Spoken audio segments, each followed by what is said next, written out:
Përshëndetje të dashur miq, ja ku po ritakohemi sërish së bashku me mua Tirona Lilin në kanalin Monitor TV për të sjellur pranë jush ngjarjet më të fundit dhe dinamikat më të fundit që po ndodhin brenda në shtëpinë e Big Brotherit. Do të flasim pikërisht për Edin. Eduard Kuçi është një nga banorët që në fakt hyri me një entuziazëm shumë të madh brenda asaj shtëpie. Unë e kam pritur që Edi të jetë shumë entuziast. E kam pritur që Edi të bën namin, të bën një lojë të fuqishme, të bën një lojë që të shndrohet në fenomen, por Edi po përfshihet nga emocionet e rënda. Dalja e Dolces dhe largimi i Dolces me mision nga shtëpia e Big Brotherit e dëmtoi Edin shumë, sikurse Edi mendon që Dolce është larguar përgjithmonë nga shtëpia dhe nuk do të kthehet më. Edi thot pa marrë parasysh se çfarë situate unë të kisha, nuk isha larguar dhe nuk do të kisha lënë dashurinë brenda këtu në shtëpi. Tani unë e pata thënë 2 ditë më herët që ky misioni që bëri produksioni i Big Brother VIP Kosovës për të çuar Dolcen drejt Italisë, që sonte në fakt gjatë prime-it të Big Brotherit VIP Kosovës dhe gjatë prime-it të Grande Fratello do të ketë një lidhje direkte ku do të shohim edhe hyrjen e Dolces në Grande Fratello. Do të thonë është një eksperiencë që Dolce e priti me shumë dashuri.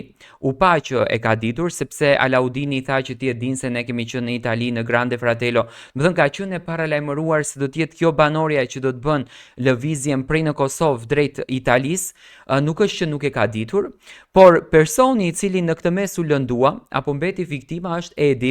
Edi ka 2 ditë që Dolce është larguar nga shtëpia dhe s'po merr dot veten. As nuk lozën, as nuk merr energji, as nuk merr pozitivitet. Do të thonë që ndron komplet i heshtur dhe tha që sonte gjatë prime-it do të kërkojnë që të largohet nga shtëpia sepse nuk mundet dot të rri pa Dolcen.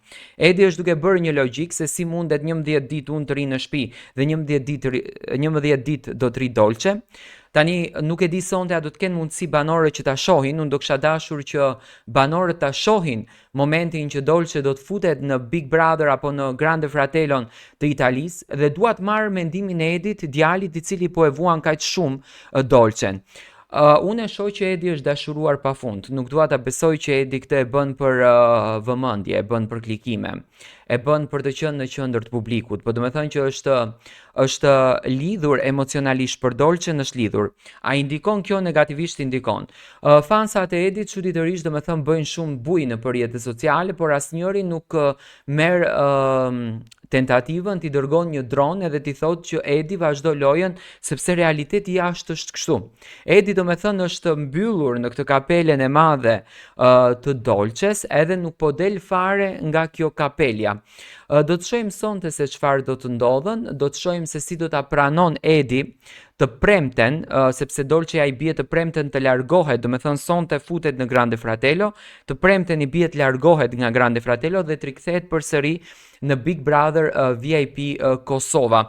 A do të kenë një marrëdhënie më të afërt Dolce dhe Edi? Besoj që Edi do t'i mbetet shumë hatri kur do ta kupton dhe nuk do t'ia falen. Tani a ishte kjo strategji e produksionit për t'i ndar apo Dolce e ka ditur që më herët dhe produksioni nuk e ka patur idenë që Dolce do të lidhet brenda shtëpisë së Big Brotherit, do me thënë ato thjesht po realizojnë misionin e tyre duke mos parë në këtë mes që Edi është shumë i lënduar dhe nuk i ndalon lotët me ditë, do me thënë ka rënë viktim e gjithë kësaj situate.